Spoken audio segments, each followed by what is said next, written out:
Don in London, hello. My videos are all about recovery from addiction to substance and behaviour. My addictive substance, alcohol, my behaviour could be equally addictive around people, places and things. And as part of sharing a message of experience, strength and hope, I do readings from the book of AA, the AA Big Book, Alcoholics Anonymous, and also the 12 Steps and 12 Traditions and Daily Reflections. And this video is all about Step 11, and I'll read it out, the short version, if you like, what it says.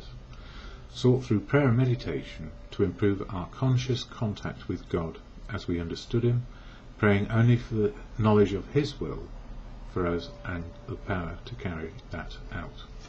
So that's what I'm going to read from today. But before I do that, just a little bit before the AA preamble.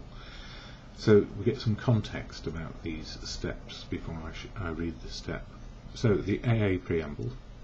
Alcoholics Anonymous is a fellowship of men and women who share their experience, strength and hope with each other, that they may solve their common problem and help others to recover from alcoholism, which is why I do these videos.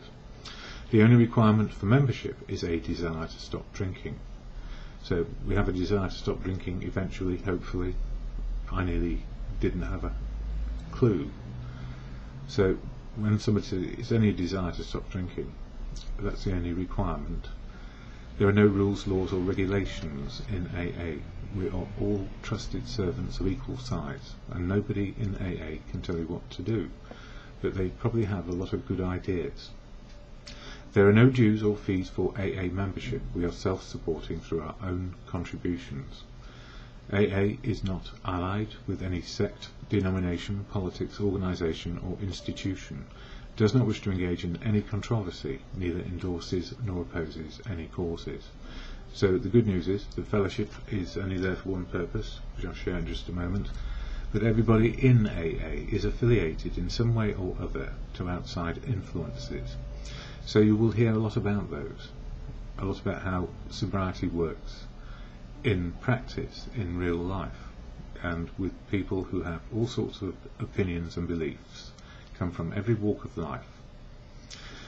So that's the good news. The good news also is you then have to sort out what similarities there are, what connections you see, and what life stories you relate to when you hear people talk in meetings and in groups.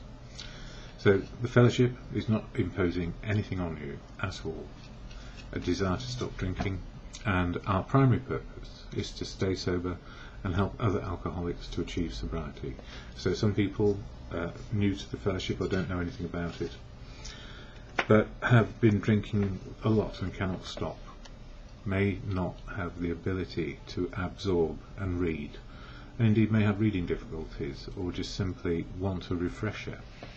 So that's why I do these videos. I do them on a daily basis, and I do occasional ones about the steps of AA. There are 12 in fact, to help a person be more open, honest and willing to live life sober. And from this book I'll be sharing step 11. So there are 10 steps already done. Just briefly, step 1 is admitting and accepting powerlessness over alcohol, and if I were to drink again life would get unmanageable. Step 2, came to believe that power greater than me could restore me to sanity, and that power happens to be the wisdom shared by people in fellowship and outside it about life in general. In other words, part of the whole thing is humility to keep on learning, and humility means that we make mistakes and learn from them, so we don't repeat over and over again the same insanity and expect a different result. Step 3 was about letting go and letting God, or letting go and letting good things happen again. Let go, let good. Good conscience, insider's work. If you have a God of your understanding, and the closest understanding I have is the truth I find out as I go along, not my opinions or belief.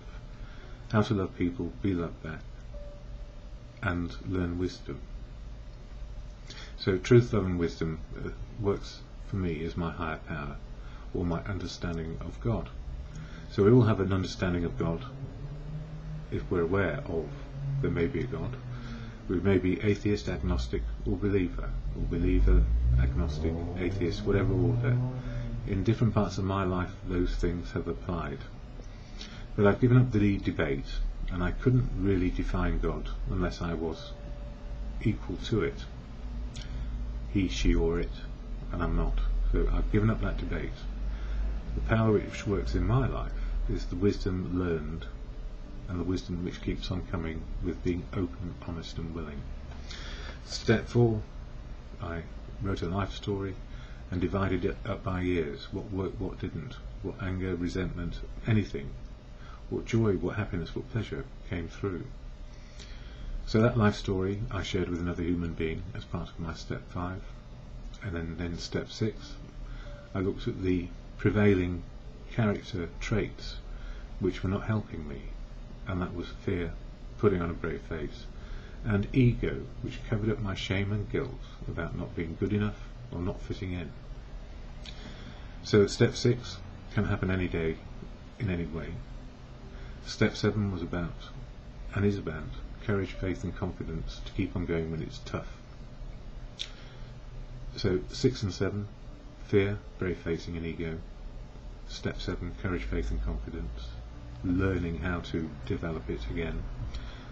And know it's okay to keep on making mistakes, and know it's okay that old behaviour will come back sometimes when I'm fearful and defensive and closed down. So it swings and roundabouts, 6s and 7s, as some people say. Step 6, step 7 happens all the time. Real life experience causes us fear or faith, all those things. Step 8 was making a list of amends and being willing to make them to people I had harmed. And then in step 9, having reviewed the list of harm done, understood where I could make amends and restitution without causing further harm. Step 10, spot inventory, all about, if I'm disturbed right now, what's going on? What can I do? Looking at how I keep my side of the street clean without imposing my views or my outlook on other people. How to keep life in balance, if you like, and also have gratitude for what's working. So step 11, prayer meditation. Now for me, prayer meditation is a good set of routines about reflecting on and being aware of what is good for me. So I'm going to read out step 11, and it's how you view it and how you understand it and how it will work in your life if you're into recovery from an addiction to either substance or behaviour. And don't forget, these steps work for an individual. They're guidelines and suggestions. They're not rules, laws or regulations. So whatever your belief system is, if you come to understand you have got a good conscience, and that inner voice is going one way or another in our heads when we wake up, and it's chattering to us about what's going on. It's like, it's the internal dialogue. Then good conscience can prevail, even when we feel like retaliating and making the world a bit more dark. So it's a practice and a never perfect progress, not perfection. Excuse me for wriggling a bit. I have a couple of slipped discs and they're a bit painful. So here we go. Step 11. Step 11. Sought through prayer and meditation to improve our conscious contact with God as we understood Him, praying only for His knowledge, for knowledge of His will for us and the power to carry that out. Prayer and meditation are principal means of conscious contact with God, and as I say, truth, love and wisdom. Conscious contact with truth, love and wisdom. It's all around me all the time. It's in the moment of now, as opposed to the past. That's just history, and the future hasn't happened yet. Prayer and meditation are principal means of conscious contact with God. We AAs are active folk, enjoying the satisfactions of dealing with realities of life, real life, usually for the first time in our lives, and strenuously trying to help the next alcoholic who comes along. So sharing our experience, strength and hope. So it isn't surprising that we often tend to slight serious meditation and prayer as something not really necessary. Indeed, living in the moment of now, how does prayer meditation work? To be sure, we feel it is something that might help us to meet an occasional emergency, but at first many of us are apt to regard it as somewhat mysterious, the mysterious skill of clergymen, from which we may hope to get a second-hand benefit, or perhaps we don't believe in these things at all. So don't forget, it's okay to be atheist, agnostic or believer. It's what you come to understand for yourself, which is so important. To certain newcomers, and to those one-time agnostics who still cling to the AA group as their higher power, claims for the power of prayer may, despite all logic and experience in proof of it, still be unconvincing or quite objectionable. And that word cling to the AA group as a higher power, well, simply I did cling to the AA group as my higher power because that's where the wisdom of sobriety was. But I didn't understand this thing about prayer at all, so I was a new learner in this, although I understood the benefit of meditation many a time, because I thought a lot about life rather than did it. But now we're into doing life rather than thinking about it. And it can be quite objectionable if you don't believe. And nobody's going to impose belief on you. Only you can believe what you believe.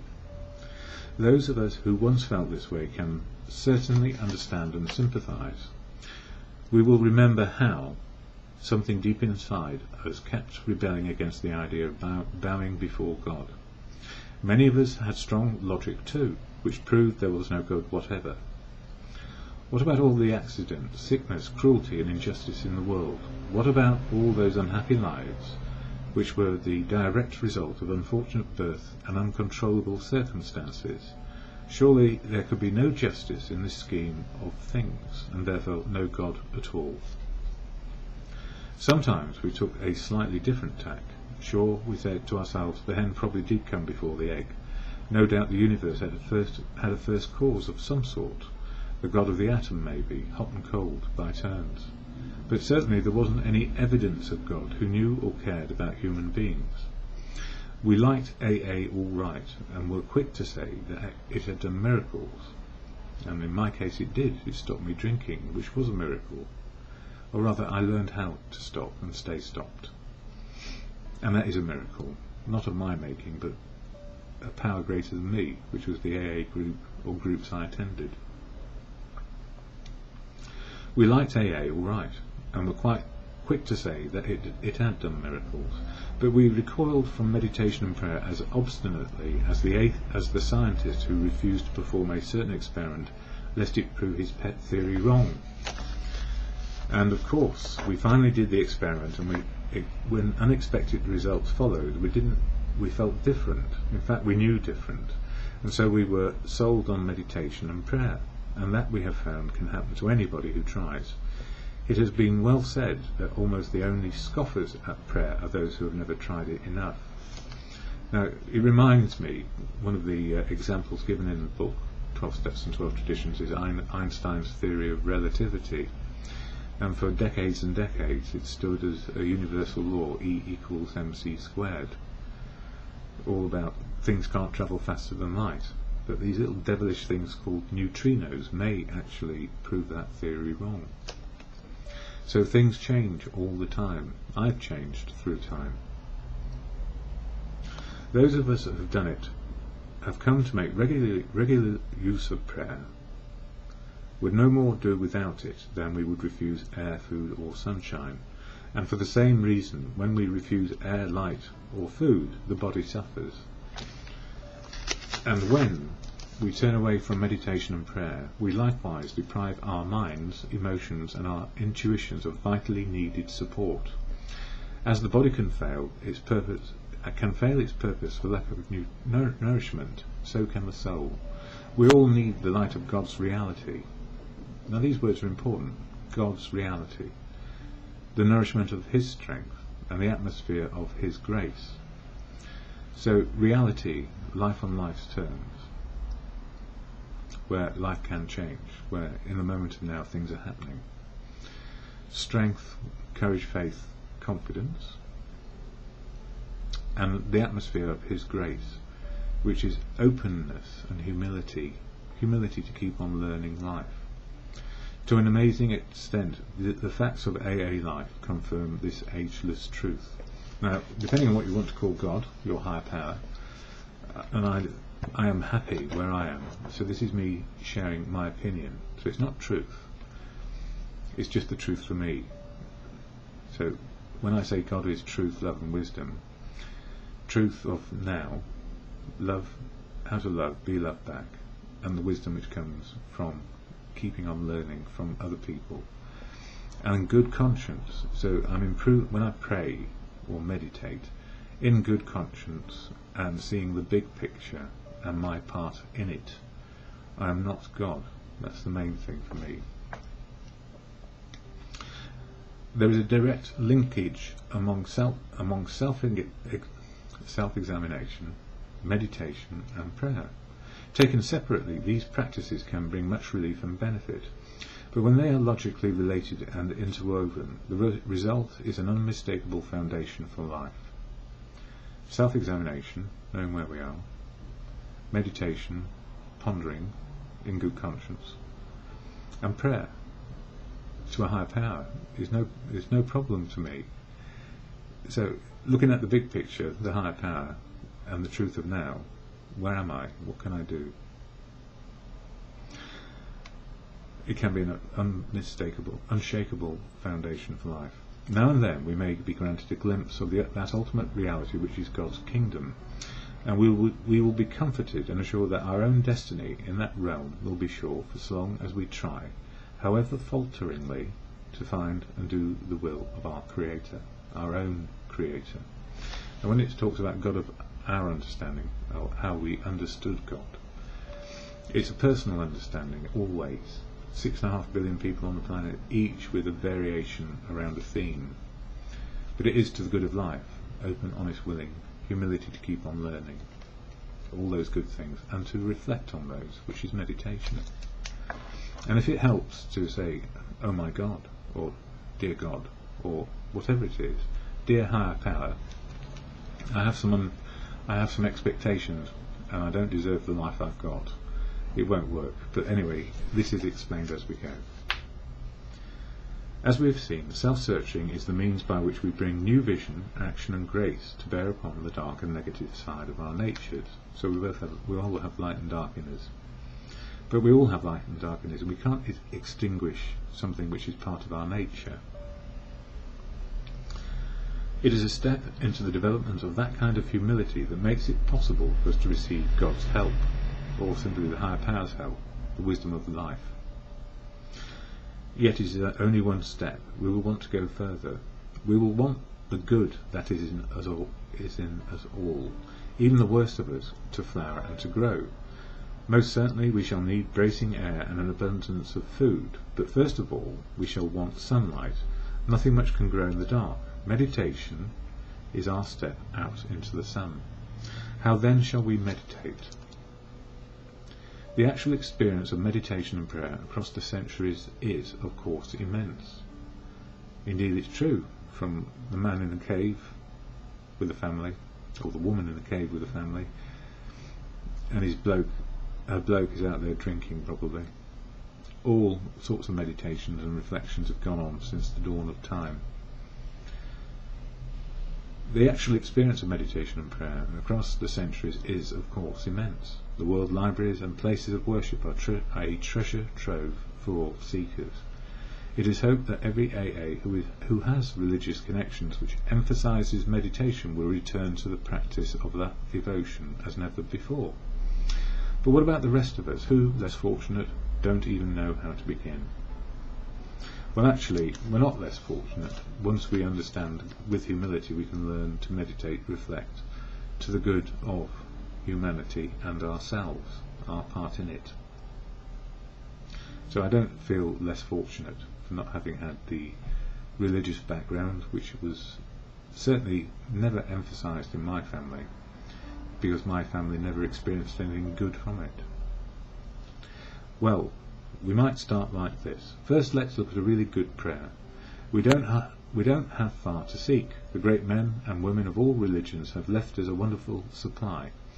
Here let us consider one that is a classic. Its author was a man who for several hundred years now has been rated as a saint. We won't be biased or scared off by that fact, because although he was not an alcoholic, he did, like us, go through the emotional wringer. And as he came out the other side of that painful experience, this prayer was his expression of what he could then see, feel and wish to become. So it's about see, feel, wish to become. So it's an exhortation to good. An exhortation is simply a prayer or meditation. And this is it. So I'm going to read it as it is.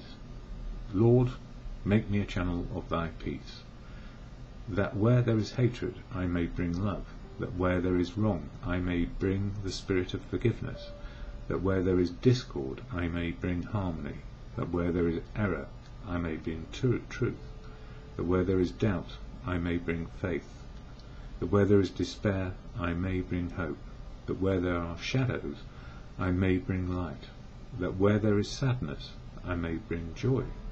Lord, grant that I may seek rather to comfort than be comforted, to understand than to be understood, to love than to be loved. For it is by self-forgetting that one finds, it is by forgiving that one is forgiven, it is by dying that one awakens to eternal life. Amen. So when I examine, this is me an aside from the step itself, when I examine that philosophy, that meditation, it fits with how I would like and love to live my life, to the good of good conscience. So the debate about the God of another person's understanding is not relevant to me. What's relevant to me is how I wish to conduct myself in this world, with humility to keep on learning, and to work to the good of good living. So, spiritual for me is in the moment of now. This is where it can happen. This is where the meditation comes into life. So when adverse things happen, I'm not looking to make them worse. I'm looking to the good of what can happen, rather than make it worse. So it's about how I conduct myself in my life. He goes on to say, as beginners in meditation, we might now reread this prayer several times very slowly, savouring every word and trying to take in the deep meaning of each phrase and idea.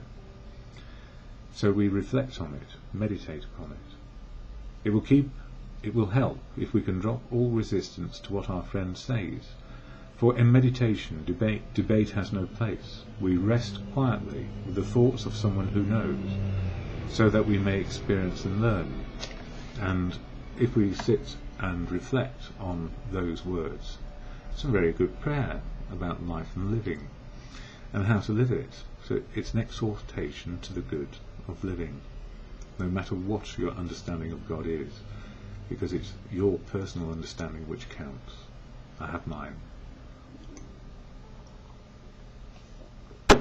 And for the record, I don't belong to any religious order, and AA is not a religious order, but it does see the power of the higher. Well, it sees and understands the nature of a higher power. As though lying upon a sunlit beach, let us relax and breathe deeply of the spiritual atmosphere with which the grace of this prayer surrounds us. Let us become willing to partake and be strengthened and lifted up by it, the sheer spiritual power, beauty and love of beauty and love of which these magnificent words are carriers. Let us look now upon the sea and ponder what its mystery is, and let us lift our eyes to the far horizon, beyond which we shall seek all those wonders still unseen. And I'm sitting in my house, or my flat rather. I forgot to turn my email off, but when I look outside, I see the sun. Sorry about this. Careless dawn. I look out, it's bright, sunny, there are many views of different places, apartments around me, but the blue sky is there, the sun is there, the light is there. And earlier it was all dark and gloomy, and of course we are affected by nature. And what is nature? Nature and providence. it's where we come from. Sometimes we need to see beyond the tall buildings and into the far distance of the magnificence of the world, but sometimes we won't see that. Life will be shut down, isolated, and we don't know what to do next. But a bit of prayer and meditation, how am I feeling, why, and the Serenity Prayer always helps me. Shucks, says somebody, this is nonsense, it isn't practical. When such thoughts break in, we might recall, a little ruefully, how much store we used to set by imagination as it tried to create reality out of bottles. Yes, we revelled in that sort of thinking, didn't we? Yes, I did. When drunk, imaginings, fantasies, right people, right place, right time, right family, right girl to marry, right children produced, all the necessary ingredients of the right life, but through a bottle rather than through reality. And though sober nowadays, don't we often try to do much of the same thing? Perhaps our trouble was not that we used our imagination, because imagination and fantasy certainly have their place. Perhaps the real trouble was almost total inability to point imagination towards right objective. And right objective means action. There's nothing the matter with constructive imagination. All sound achievement rests upon it. After all, no man or woman can build a house until he or she first visions a plan for it. Well, meditation is like that too. It helps to vision our spiritual objective before we try to move towards it. So let's get back to the sunlit beach, or to the plains, or to the mountains if you prefer. And my spiritual objective is to live in the now. This is me saying my spiritual objective is to live in the now. And although you can't possibly hear it, probably can't hear it, several hundred bottles just rattled out at the local restaurant called Bibendum. And it makes me smile, because they're not my bottles rattling out anymore. So back to the mountains if you prefer. When by such simple devices we have placed ourselves in a mood in which we can focus undisturbed on constructive imagination, we might proceed like this. Once more we read our prayer, and again try to see what its inner essence is. We'll think now about the man who first uttered the prayer.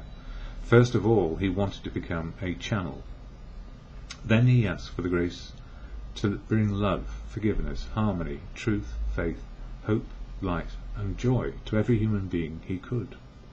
Actually, I'm just going to mark that. I'll just mark the page. It's page 103, just in case you want to know. I'll just read it out again. First of all, he wanted to become a channel. Then he first asked for the grace to bring love, forgiveness, harmony, truth, faith, hope, light and joy to every human being he could.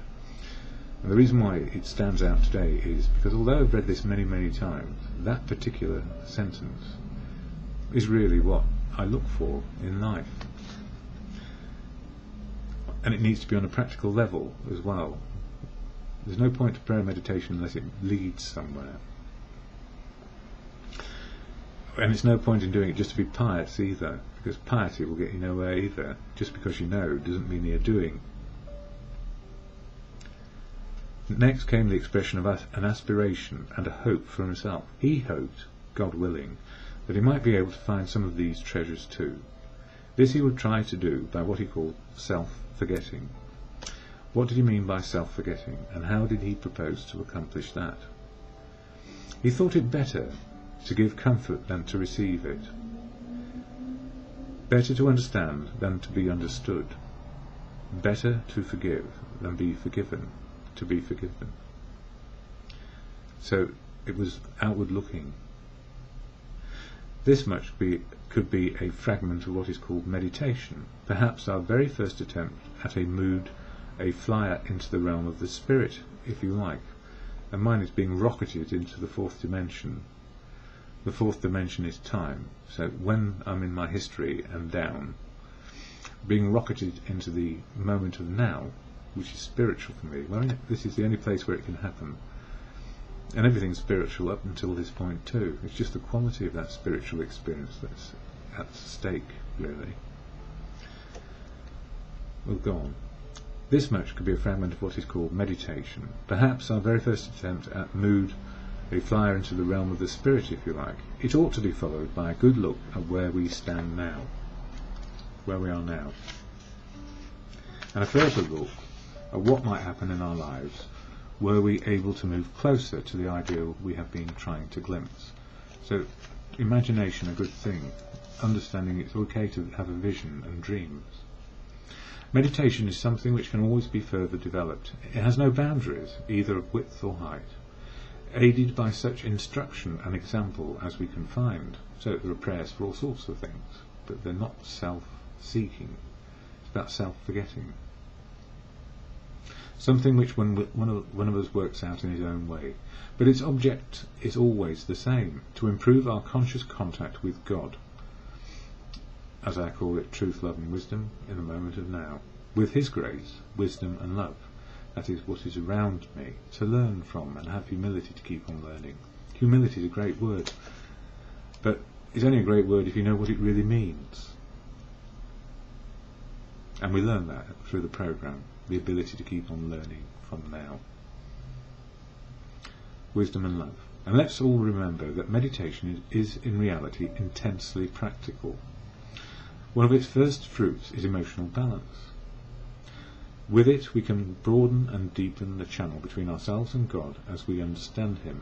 So remember, it's your understanding, not mine, because we are allowed to think and feel and understand the higher power as we choose. It's just that we're not the higher power in life. That's the most important thing as well. Now, what of prayer? Prayer is a raising of the heart and mind to God. And in this sense it includes meditation. How can we go about it? And how does it fit in with meditation? Prayer, as commonly understood, is a petition to God. Having opened our channel as best we can, we try to ask for those right things of which we and others are in greatest need. We and others are in greatest need. And we think that the whole range of our needs is well defined by that part of step 11 which says, knowledge of His will for us and the power to carry that out. So, truth, love and wisdom is what we're looking for, and the power to carry it out. A request for this fits in any part of our day. In the morning we think of the hours to come. Perhaps we think of our day's work and the chances it may afford us to be useful and helpful. Truth, love and wisdom, to love, be loved and useful. Or some special problem that it may bring. Possibly today we'll see a continuation of a serious and yet unresolved problem left over from yesterday. Our immediate temptation will be to ask for specific solutions to specific problems, and for the ability to help other people as we've already thought they should be helped. And this is the danger. We start to play God. In that case we are asking God to do it our way. Therefore we ought to consider each request carefully to see what its real merit is. Even so, when making a specific request, it will be well to add each one of them with this qualification, if it be Thy will. And for me, Thy will is the will of how it comes out for everyone, the wisdom that can apply to everyone, and not just my idea of how it ought to apply to you or another person. So His will is not my will, and it's not my way or the highway, it's the highway, and how do I fit onto the highway? And have I got any good ideas which may help? Or is it down to somebody else or other people who have more wisdom than me? As the day goes on, we can pause where situations must be met and decisions made, and renew the simple request, Thy will, not mine, be done. So what's the big picture? What's important for the majority, everyone, based on truth, love and wisdom?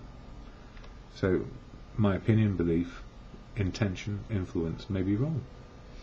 So it's better to look at the whole picture rather than just my bit and how I want it to turn out. As the day goes on, we can pause where situations must be met and decisions made. Thy will, not mine, be done.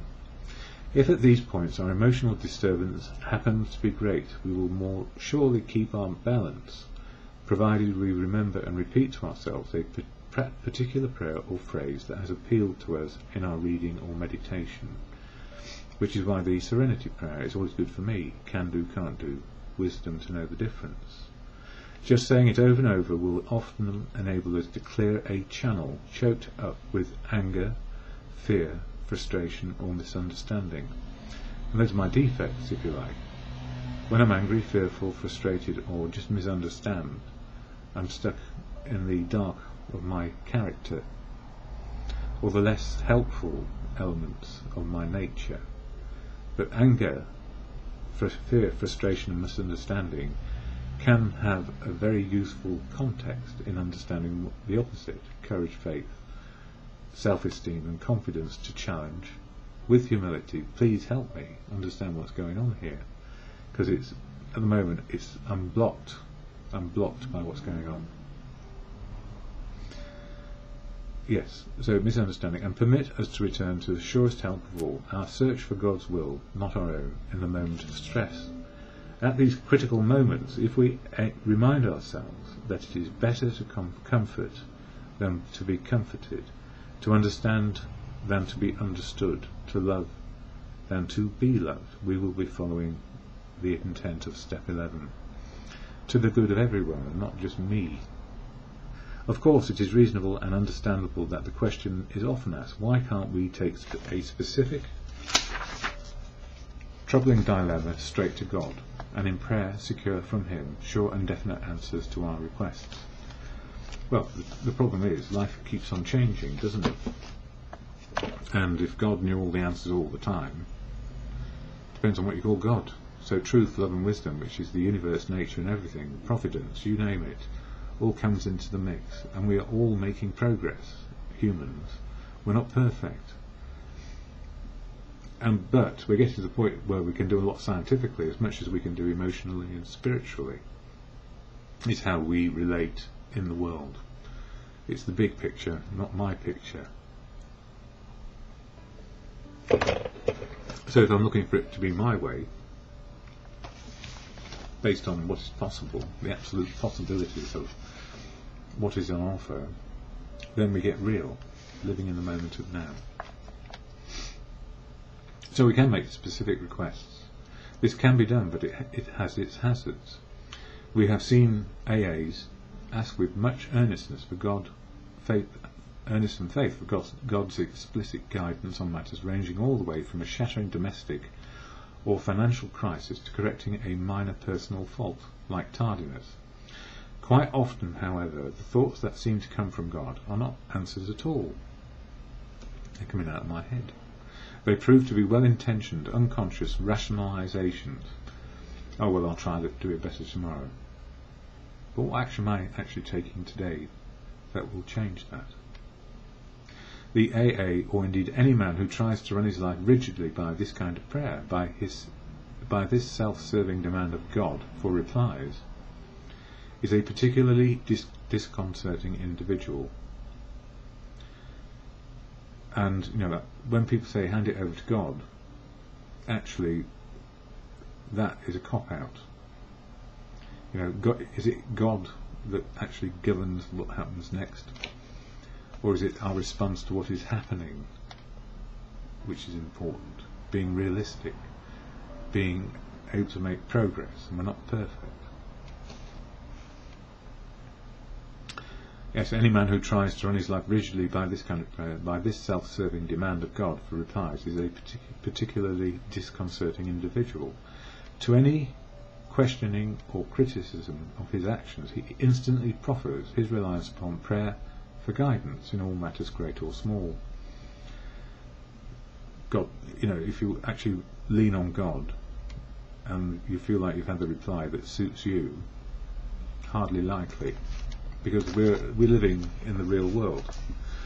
We're not actually a channel of personal discussion with a higher power. We're a channel of the force of good, spiritual good. And this is me with my opinions here. So please, as you find it for yourself, it's important.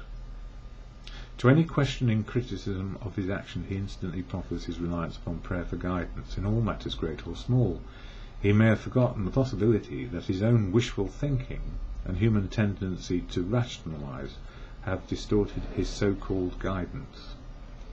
With the best of intentions, he tends to force his own will into all sorts of situations and problems, with the comfortable assurance that he is acting under God's specific direction. Under such an illusion, he can of course create havoc, without in the least intending it. So I watch out for people who say, God told me to do this or that or the other.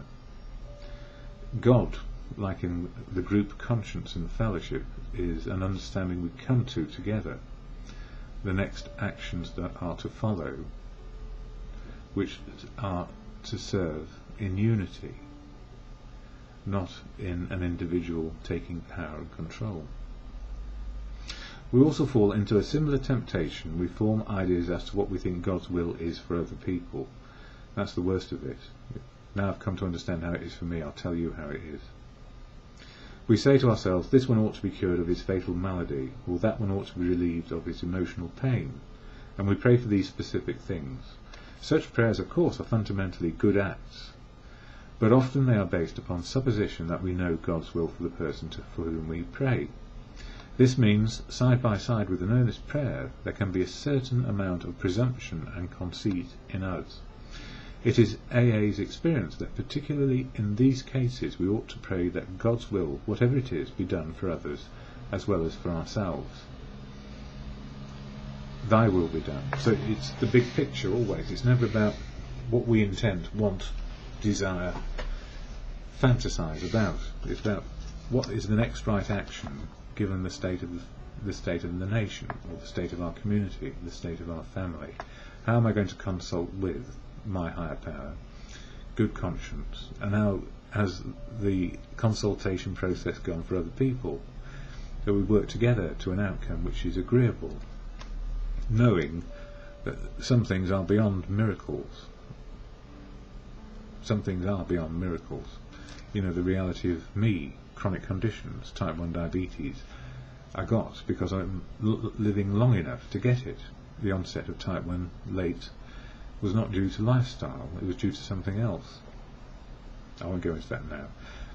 But the point is, life keeps on happening, diseases, chronic conditions, they happen. But through prayer and meditation, there's a great deal of acceptance of, well, I'm getting older. I've actually lived beyond my sell-by date.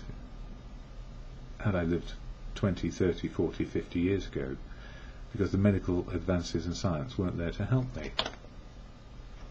In AA, we have found that the actual good results of prayer are beyond question. They are matters of knowledge and experience. All those who have persisted have found strength not ordinarily their own. They have found wisdom beyond their usual capability, and they have increasingly found a peace of mind which can stand firm in the face of difficult circumstances. We discover that we do receive guidance for our lives to just about the extent that we stop making the demands upon God to give it to us on order and on our terms. So let go, let God. Let go, let in the world to inform us of how we may proceed and take the next right action rather than the action we desire or would pray for selfishly. It's about selflessness when we pray, to the good of everyone and ourselves. But it doesn't mean we've got the right answer at the end of it. We still need to consult with everybody else who's engaged in whatever is going on, because they have the same channel of, in good conscience, God, what's next? And that's very practical. He will also, yes, we discover that we do receive guidance for our lives to just about the extent that we stop making demands upon God to give it to us on order and on our terms. Almost any experienced AA will tell how his affairs have taken remarkable and unexpected turns for the better as he tried to improve his conscious contact with God, which is the thy will, the will of the many, because they are also plugged in as well, one way or another, to an understanding of a good conscience. He will also report that out of every season of grief or suffering, when the hand of God seemed heavy or even unjust, that new lessons for living were learned, new resources of courage were uncovered, and that finally, inescapably, the conviction came that God does move in mysterious ways, his wonders to perform. Naturally, and it's not a leader who does this, it's the majority who are following the path of good. All bad. All this should be very encouraging news for those who recoil from prayer because they don't believe in it, or because they feel themselves cut off from God's help and direction. And what often happens is, if we are depressed, isolated, and cannot face the world, our imagination becomes reality, our fantasies become real, because we walk straight into them thinking that I must get it right. Perfectionism, which drives us to distraction and further distortion from the truth. And for me, God is truth. That was my side. All of us, without exception, pass through times when we can pray only with the greatest exertion of will, which is, for me, I've got to get out. God, I've got to get out. Oh my God, if I stay in, I'm going to go mad. Those are rushed prayers. And the action is to stop thinking about me and start looking outwards and get some comfort by being in company. When I go to meetings, when I do that, or I find a friend, I ring somebody up, I try and do something to take myself out of myself. Occasionally we do go further than this. We are seized with a rebellion so sickening that we simply won't pray, which is denial of reality usually. When these things happen, we should not think too ill of ourselves. We should simply resume prayer as soon as we can, doing what we know to be good for us. And don't forget, these are routines which we build within inside us, which is to stop us from saying it's all about me, but it's all about us, the greater good, our miracles and his miracles to perform. Perhaps one of the greatest rewards of meditation and prayer is the sense of belonging that comes to us. We no longer live in a completely hostile world. We are no longer lost and frightened and purposeless. The moment we catch even a glimpse of God's will, the moment we begin to see truth, justice and love as real and eternal things in life, we are no longer deeply disturbed by all this seeming evidence to the contrary that surrounds us in purely human affairs. We know that God lovingly watches over us, and I feel this is me speaking. Good conscience, contact with power greater than me is truth, love and wisdom. All the elements are there, but I can't define God. We know that God lovingly watches over us. We know that when we turn to him, all will be well with us here and hereafter. So you get a flavour of how I see it. That the most important thing, every time I read it, it means something different. And I'm not static in my belief system, because the world is teaching me the truth of now. And if anything works in the now, it's probably where I best reside. So that is the 12th step reading with a bit of me in there, and I can't avoid doing that. And if I try to say, well, this is my interpretation is not the answer for you. The words, as you understand them, an understanding of God, or just whatever it is, a power greater than you. I know it's the spirit. If you've ever been at a football match or in a congregation where people are tuned in harmony with one voice, the voice, rather than my voice, looking at you and judging you, you know there's something bigger. And I call it wisdom, the wisdom of everything, and it is an experience to feel in the moment of now. There is nothing like it. Peace, serenity, all of that. Conscious contact with something far bigger than me.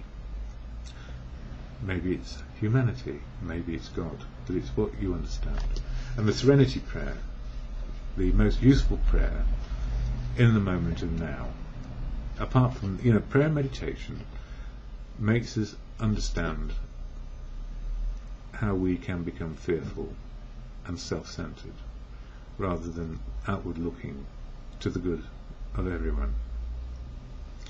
So I have no problem with God. Absolutely none. I may have a problem with your opinion or your interpretation or your faith base. I don't actually. I just say, well, that's not for me. I know where I am with all of this, just for now. And prayer and meditation certainly has its place to improve my conscious contact with God, the good of life, truth, love, wisdom. So the serenity prayer at the end of my videos always is to God, or in good conscience, as is right for you. God, grant me the serenity to accept the things I cannot change, courage to change the things I can, and the wisdom to know the difference is always for me in the moment and just for today.